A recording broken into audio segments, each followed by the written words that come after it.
une question quand même qui demandait si en dehors de la maladie, la précarité était en elle-même fatigante, voire harassante, et donc si maladie et cancer plus précarité pouvaient accroître la fatigue. Oui, bien sûr. Tout à En fait. termes de peut-être de charge mentale, Mais c'est ça. qu'est-ce qui, ouais, charge mentale, etc. C'est la charge émotionnelle, mentale, hein. C'est un fardeau de plus à porter, en plus de la maladie, des traitements, d'autres symptômes. Ça aggrave l'état général. Et ça, c'est reconnu. C'est reconnu. Et est-ce que dans ce cas, il y a des choses qui sont peut-être, enfin, des warnings et des choses à mettre en place pour essayer d'anticiper déjà cette fatigue qui peut être d'autant plus accrue avec la précarité? Alors, l'intérêt, c'est d'avoir des équipes pluridisciplinaires avec des soins de support dans les centres oncologiques où il y a souvent des conseils et des actions à mener avec les assistantes sociales, hein, de ces services qui peuvent aider aussi les personnes en difficulté, en situation de précarité, d'obtenir des aides ou en tout cas être soutenu, orienté pour être mieux accompagné sur ce thème. Ok. Et là, on a d'autres questions par rapport justement au point sur les massages que Françoise a soulevé juste avant, par rapport au cancer métastatique, donc avec des métastases. Est-ce qu'on peut se faire masser pour être détendu ou pour faire un drainage? Est-ce qu'il faut faire attention? Est-ce qu'il faut se tourner vers des praticiens dédiés? Comment faire? Est-ce que c'est dangereux? Bah, effectivement, c'est déconseillé de masser des membres fragilisés par des métastases. Après, il faut en parler là encore à son médecin référent. Si le massage peut se faire en dehors des zones métastasées, c'est encore mieux, bien évidemment. Je crois qu'il ne faut pas non plus se priver de quelque chose qui peut apporter du bien-être. Il faut juste être prudent et puis renseigner le soignant qui fait le soin, le massage. Il faut qu'il soit vigilant sur la zone qui pourrait être fragilisée. Et est-ce qu'on est bien Et d'accord pardon, ça m'évoque juste quelque chose quand j'étais allée chez un kiné. Le kiné pouvait avoir peur de masser par peur de disséminer la maladie et de créer des métastases. Est-ce que c'est bien une idée fausse?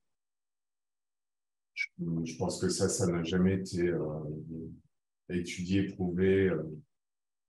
Non, ce que peuvent signaler les kinés, c'est de faire un bilan osseux avant de masser, manipuler des zones à risque, et en particulier les cervicales.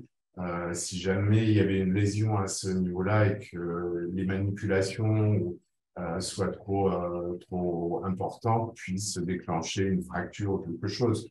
Mais la dissémination de la maladie, bon. Et on a des patients qui sont métastatiques, dont des métastases osseuses. Sur certains types de métastases osseuses, ils ont l'accord de leur oncologue pour pratiquer de l'activité physique dans des cadres bien précis avec des praticiens, par exemple de la CAMI, qui savent prendre en charge ce type de patients dans des cours bien précis. Donc, voilà. Donc, on a aussi des patients avec métastases osseuses qui font de l'activité physique, mais un certain type de métastases osseuses. Voilà. Il faut demander peut-être un certificat médical pour ce genre. Bien sûr, bien sûr, bien D'accord. sûr. Ouais, donc c'est quand même, faut être prudent sur les massages. Est-ce qu'il y a des questions, des personnes qui voudraient prendre la parole? C'est possible aussi. Des personnes qui veulent échanger sur leur expérience ou poser une question en direct. C'est aussi possible.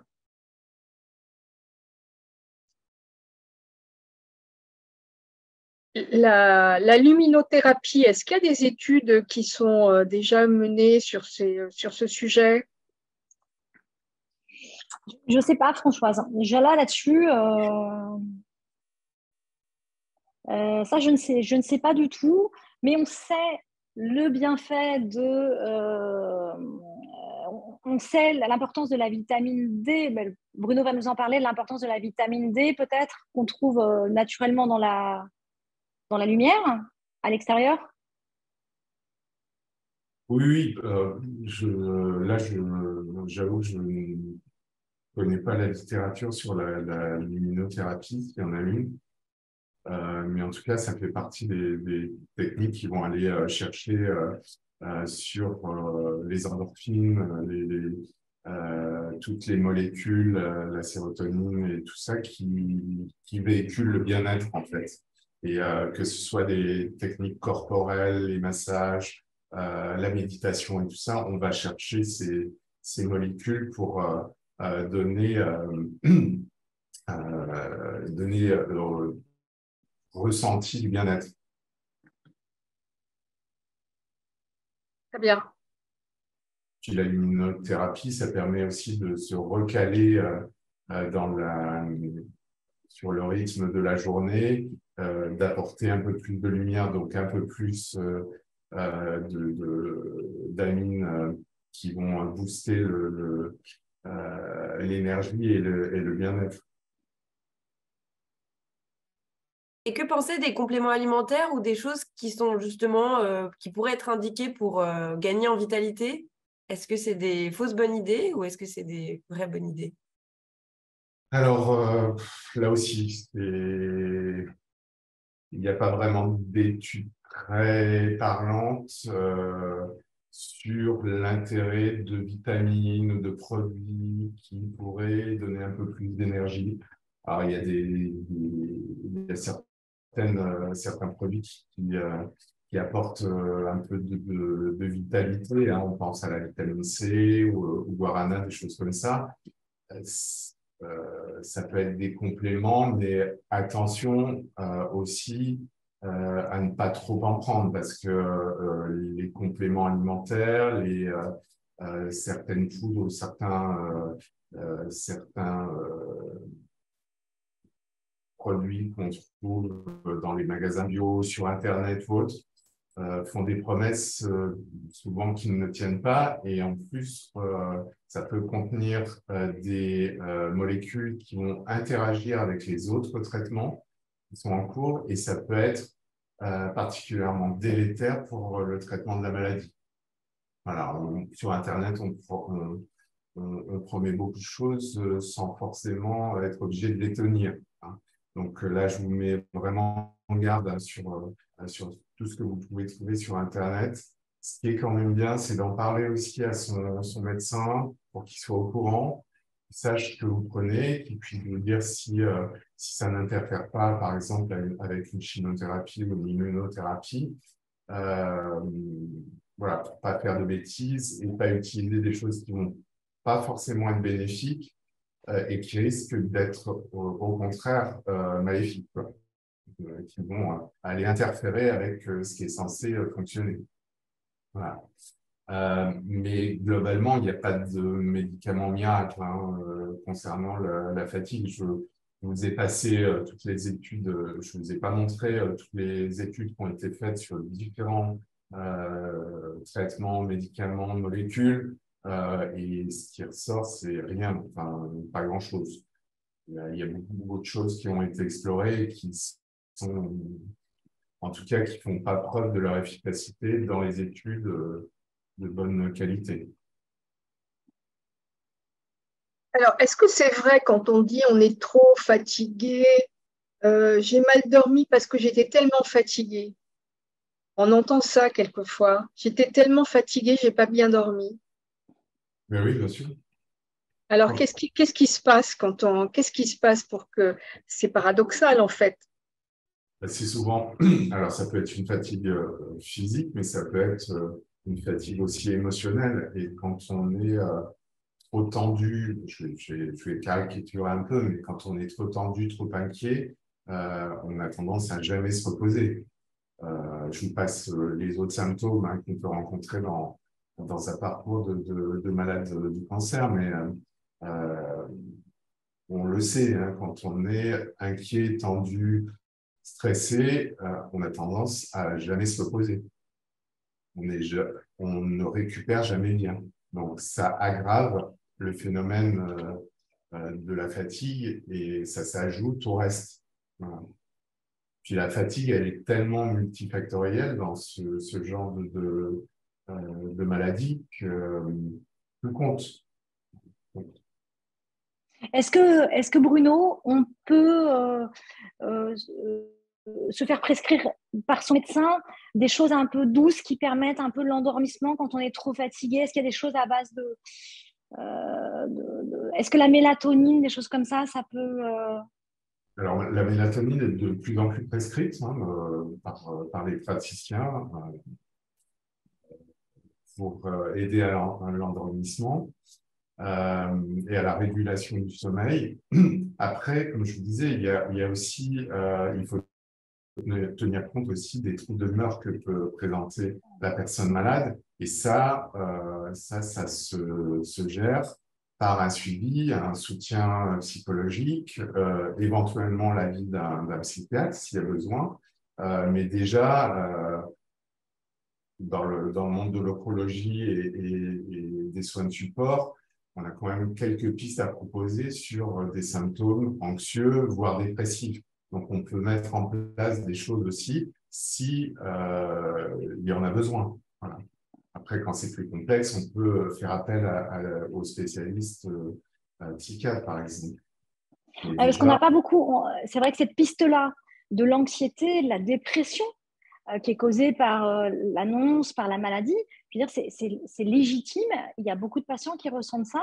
Et ça, quand on est, je pense, en état de dépression, on est extrêmement fatigué. Ça peut être une fatigue réactionnelle à cet état-là aussi. Hein.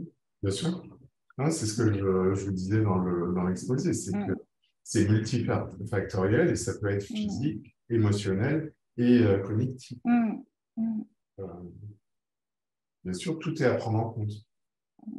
Alors, 2 questions dans le chat. La première, est-ce que l'âge est à prendre en compte en termes de niveau de fatigue? Et la deuxième, est-ce que la fatigue peut engendrer des nausées ou des vomissements? Nausées, vomissements, franchement, je vois pas de lien direct, en tout cas. Et je pense que l'âge, bien évidemment, il est pris en compte dans l'évaluation de la fatigue et sera pris en compte aussi dans l'évaluation de la personne qui va proposer un entraînement physique adapté. Bien sûr. Et puis, ça va au-delà de l'âge, ça va aussi des expériences, comme le disait Éléonore, des envies, des goûts, des appétences à développer une activité plutôt qu'une autre.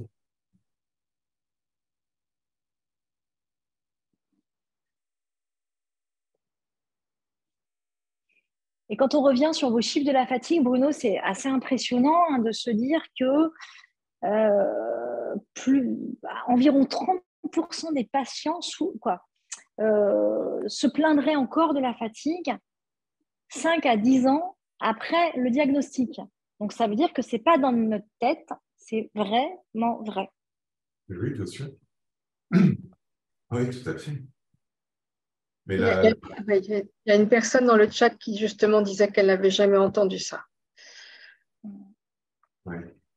Donc, ça montre bien que les médecins, quelquefois, ne disent pas toujours, en fait, ne font pas forcément état de cette fatigue qui peut perdurer très longtemps.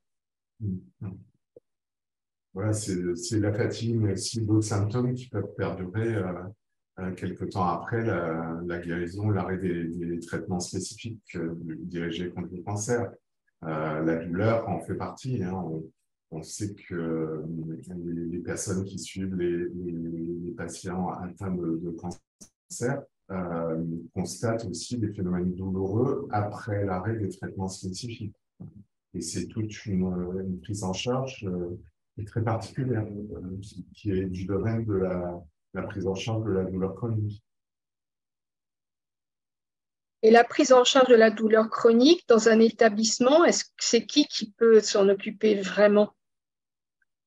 Tout dépend des établissements. Il y a certains établissements où c'est les consultations douleur chronique qui le font. Ça peut être les unités de soins de support aux soins palliatifs qui continuent à suivre les patients après la fin du cancer. Voilà, ça dépend des établissements. Il y a maintenant dans les centres d'oncologie, dans beaucoup d'hôpitaux, des unités d'éducation transversale d'éducation thérapeutique. On en a une à l'Institut Curie où on a un programme autour du cancer, un programme d'éducation thérapeutique autour de la douleur du cancer, avec différents ateliers, avec bouger avec la douleur, comprendre la douleur, les traitements de la douleur. Il y avait quelques ateliers de balnéothérapie, des ateliers d'auto-hypnose, etc. Donc maintenant, il y a des offres comme ça qui vont permettre aux patients, c'est vrai aussi pour la fatigue, il y a des ateliers autour de la fatigue, qui vont permettre aux patients d'acquérir des petites clés, des petites astuces pour mieux gérer leur quotidien. Ce n'est pas des réponses magiques qu'on va donner, mais on va construire des choses avec eux. Voilà. Dans les hôpitaux publics, c'est quelque chose qui se développe aussi. Des ateliers thérapeutiques autour de sexualité, cancer, maladies chroniques, comme peuvent le faire les centres spécialisés en oncologie.